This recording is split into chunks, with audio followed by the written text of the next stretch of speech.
Thanks for joining us on 13 on Your Side, Ray Strauss. You're running for Congress, correct? That's correct, of course. Good to be with you. Pleasure to be. Thanks for being here, Ray. So what can you bring to Arizona? What policies can you bring forward that Paul Gosar, the incumbent, has not done so far? Well, we're running for Arizona because we want to certainly protect Arizona. We face existential threats. There's no shortage of enemies that want and call for our America's destruction. And so we know that that's important, that we got to protect that. But we also have to protect our economy. When we protect our economy, we can protect Arizona's education. We can protect so many other facets of it. And the thing that we can bring is local experience. We understand what it takes to get things together, get things accomplished at a local level. And over the last 6 years in the city of Buckeye as a council member, we've been able to work with 9 school districts in our area, and we've been able to pour into economic development at a local level and just get things done. We've been able to grow our economy by 70% in that time, and now the city of Buckeye is the 15th fastest growing city in the United States according to Forbes magazine, because we've been able to do the basics well. So what we're going to do is bring that experience of getting things accomplished, effective leadership, and we're going to be able to bring influence to Arizona. We don't need more of Washington in Arizona. We need more of Arizona influence in Washington. Now, Yuma County, highest unemployment rate, or one of the highest unemployment rates across the country. What do you feel you can do? What can you bring to the table for residents here? Many wondering how they're going to feed their family, what their next job's going to be. Yeah. What can you do to help the economy? Well, those are real challenges, and those are similar challenges that we've been able to face in Buckeye, and we were able to address. And one of the things that we could do is pour into our infrastructure, pour into our local economies, local jobs, because where that infrastructure goes, that's going to stimulate business, that's going to stimulate the job market, and we can certainly do that. And there's a number of ways we can do that. Certainly infrastructure and transportation. We got I-95. I know that if we can improve that all along the western Arizona area, the western Arizona corridor, we can tie I-8, I-10, I-40 together. That would open up so much opportunity. I mean, you think about the remarkable agricultural industry, and time is a precious commodity to get those, that harvest and those crops to those shelves.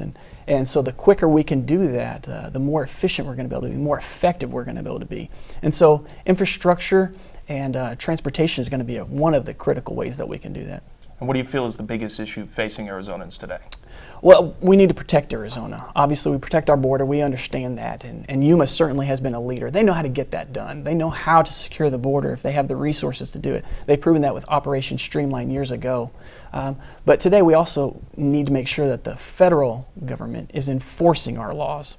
We know that we can, once we get those things done, we can also focus on our economy. And again, that goes back to our infrastructure and our transportation issues. So now, if I'm an Arizonan voter, I'm not familiar with Ray Strauss, who he is, his policies. Tell me about him. Who is Ray Strauss? So Ray Strauss is a guy that never planned on running for Congress. I was a pastor for 20 years. I care about the people that I serve. And at that local level, when people started losing their jobs, they said, "Hey, Ray, would you help us with this?" So we'd get people together, and we'd say, we need to help people keep their homes. And we were effective at doing that, to the point that the people said, "Hey, would you consider running for city council?" And that wasn't something that was on my radar, but they said, "That's exactly why you need to do that, because you're not worried about your next election, Ray. You're worried about the people that you care about. That's what makes you ideal for this." And so they elected us over an incumbent by 73.4%. 6 years, we ran unopposed the next time, and so 6 years later, that same kind of ask has been directed towards us from a number of others. Would you consider representing us at the federal level? And that's why we're here today. So when did you make the decision? What made you go, I have to run for Congress now? This is the time. Well, because things aren't getting better. Today, it's not enough to be a conservative vote, for example. You have to be an influential vote to get things done. And frankly, there are a lot of elected officials that just aren't accomplishing the things that are most important to Arizona. There's a disconnect, and it's as if some people think that those numbers are just arbitrary, when those are real people. You know, when you think about the unemployment ratings, or where schools are positioned, and by comparison throughout other school districts or states, those are real lives, and we need to focus on that. And I think there's a disconnect, and it's not enough to be conservative. You've got to be influential. And I think as a pastor, I've learned to listen to people, understand where they are, and then lead them to where they need to be. And I think that's something we can do for Arizona. So many important issues ahead. Good luck with your campaign, sir. Thanks I for stopping appreciate by. it, Course. On your side, Ray. Thank you very much. My pleasure. Good to be with you.